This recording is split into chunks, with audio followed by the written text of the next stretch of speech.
E aí, pessoal, tudo bem? Eu me chamo Gabriel Argolo e hoje eu vim apresentar a vocês o artigo selecionado pela nossa equipe, que servirá como base para o projeto de ética e processamento de imagens proposto pela professora Beatriz. O nosso grupo selecionou um artigo bem recente e relevante, publicado agora em abril desse ano, 2025, por pesquisadores brasileiros, inclusive, da Unicamp, UFMG e USP. O título do trabalho é Riscos Negligenciados, a perturbadora realidade de imagens de crianças em datasets. Nós escolhemos esse material porque ele toca numa ferida de um problema ético que cresce junto com a inteligência artificial. A contextualização do problema gira em torno de como essas IAs são treinadas. Para criar aqueles sistemas multimodais e poderosos que nós usamos quase que diariamente, essas empresas fazem um processo que nós chamamos de web scrap. Ou seja, elas raspam bilhões de imagens da internet pública para criar seus datasets. O problema ético identificado pelos autores é que esse processo muitas vezes é feito sem consentimento e sem a curadoria necessária. O artigo denuncia que grandes datasets famosos, como o Lion 5B, por exemplo, contém milhares de fotos de crianças. E, o pior, muitas dessas imagens trazem metadados sensíveis, como o nome da criança, a localização da escola ou até de onde a foto foi tirada. Isso viola diretamente a privacidade e os direitos fundamentais dessas crianças. O artigo destaca que, ao incluir essas imagens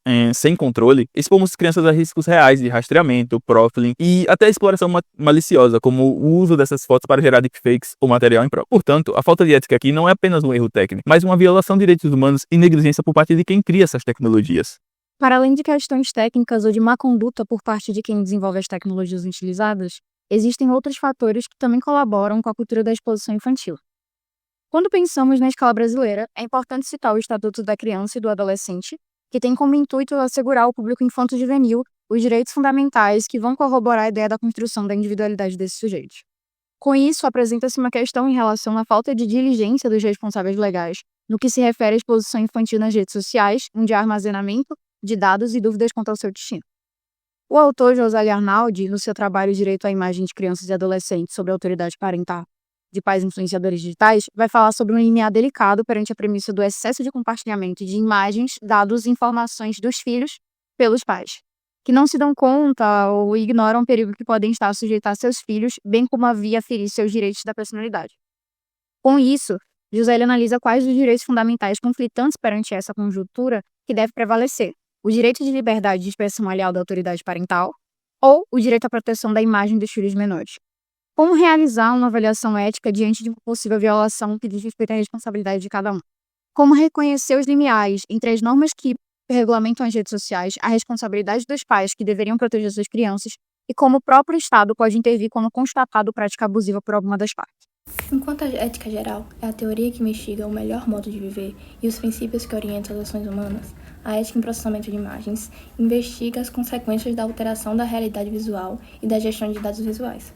É a filosofia e prática que investiga, analisa e orienta as condutas humanas no que diz respeito à coleta, criação, manipulação, edição e geração artificial de representações visuais. Diferente de uma simples competência técnica ou do cumprimento estrito de leis, ela atua como uma instância reflexiva sobre o caráter do profissional e da sociedade, buscando fundamentar racionalmente os limites entre a liberdade criativa, a proteção de direitos fundamentais como privacidade e consentimento e a responsabilidade social. Esta área da ética define-se pela análise das intenções e das consequências de todo o ciclo de imagem da vida de uma imagem. O seu objetivo de estudo não é apenas o software, seja o Photoshop ou a inteligência artificial, mas a decisão humana por trás do comando e da administração dos dados.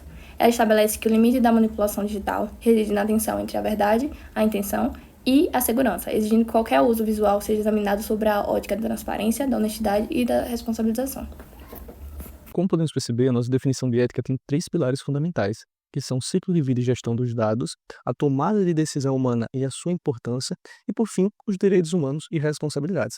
E o trabalho ele trata muito bem sobre todos os pilares que acreditamos, na definição de ética.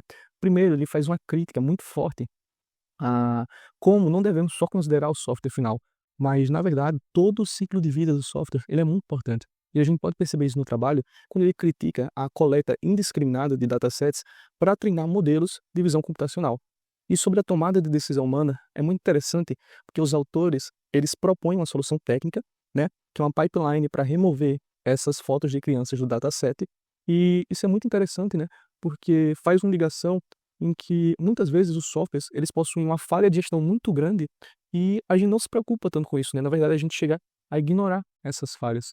E por fim, é muito legal, porque o trabalho, ele não é só um trabalho técnico que propõe essa pipeline, Ele, na verdade, é um trabalho que ele é muito interessante porque ele faz uma crítica ativa a como nós, a sociedade, como a gente se comporta, né, perante a essas falhas éticas que estão no nosso dia a dia.